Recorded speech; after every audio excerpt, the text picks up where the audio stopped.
mid-table teams, and then you've got the top six or so. And I think in a way, for going back to Palace, we've been viewed as a bit of a mid-table team, Mm. best in the last few years, really.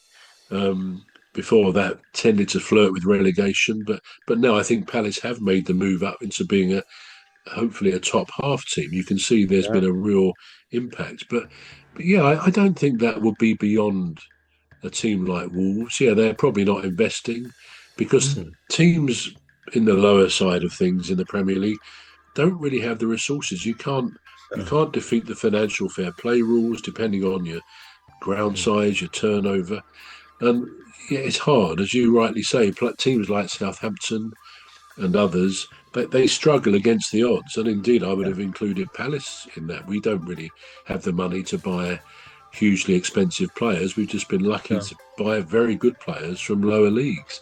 So yeah, it is hard, and I can Mm. see why you say that teams maybe like Wolves will struggle to because the gap in a way is getting bigger and bigger It between is. those Yeah. top five or six teams It is. and the Yeah. rest. So it's a tough league, but then I guess that makes it one of the best leagues, competitive leagues in the world, because Yeah. if not the best, and that's why it's viewed by billions of people around the world, because it's still the case, pretty much that any team in the Premier League on its day can beat any other team. And I mean, when we were not doing so well 3, 4 years ago, we still went to Manchester City and Liverpool and beat them. I mean, we were one of the few teams that did that, even though we were very much a lower league team there. So that's the great thrill of the Premier League. Anyone can beat anyone else, although I guess most results are more predictable. But it is that competitiveness, and I wouldn't write any team off at the moment. By Christmas, if Wolves, West Ham are still down there, then generally that's a pretty good pointer. They're going to be down there at the end of the season. But I think until then, all options are open. I don't think anyone should be mentally relegated. I mean, if Wolves can't win a game in the next few weeks, then clearly they're going to struggle to get back. But yeah, I'd like to think they could do something yet. And again, Yeah. they don't have a bad manager, so Yeah. I do hope they do all right. Well, I do. We do hope they do all right. I'm just saying the odds are stacked up against them. That's all I'm saying. Well, they are, yeah, Yeah. They as are. they are against a number of teams in the Premier Yeah. League. The Yeah. I odds mean, they are still. stacked against them. Yeah. Yeah. I mean, they still got a lot of tough matches coming. So it's hard. It's going to be hard for them. Yeah. But anyway, somebody's got to be there.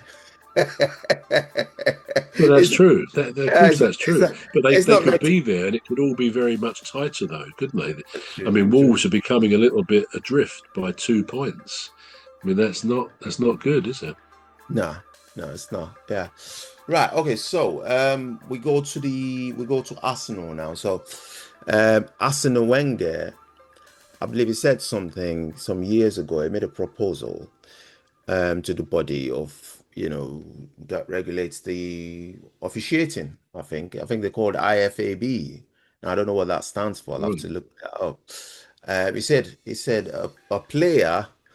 a player would only be offside if their entire body is ahead of the defender. That's what he proposed.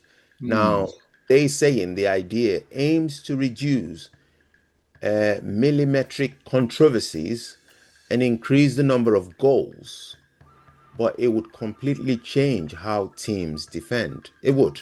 That's a fact. It would completely change how teams defend. Now, what do you make of that? I'm just trying to think on what you just said about it.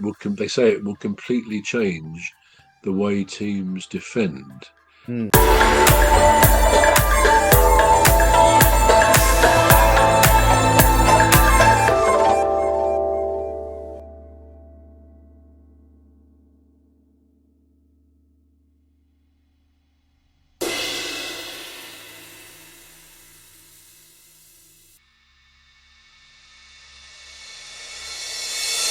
Really change the way teams defend.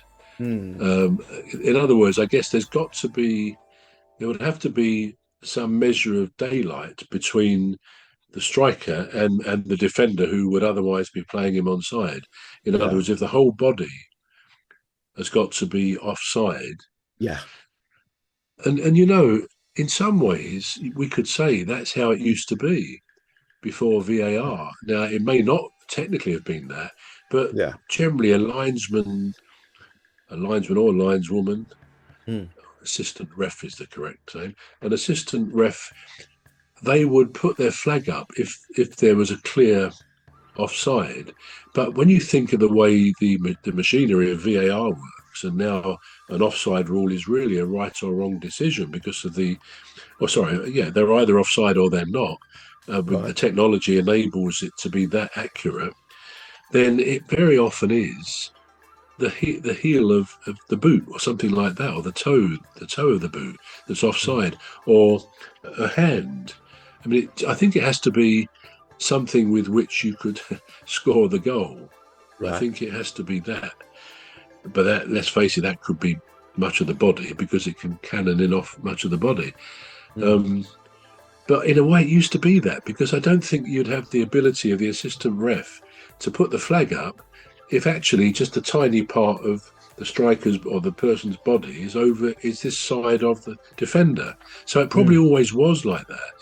Now, of course, because it is in millimeters, if it's part of the attacker is that side of the boot or any part of the defender, Mm. it's no goal. It's if there's been a goal scored, it's offside, and Mm. it does in a way get to nonsensical proportions when it's like that.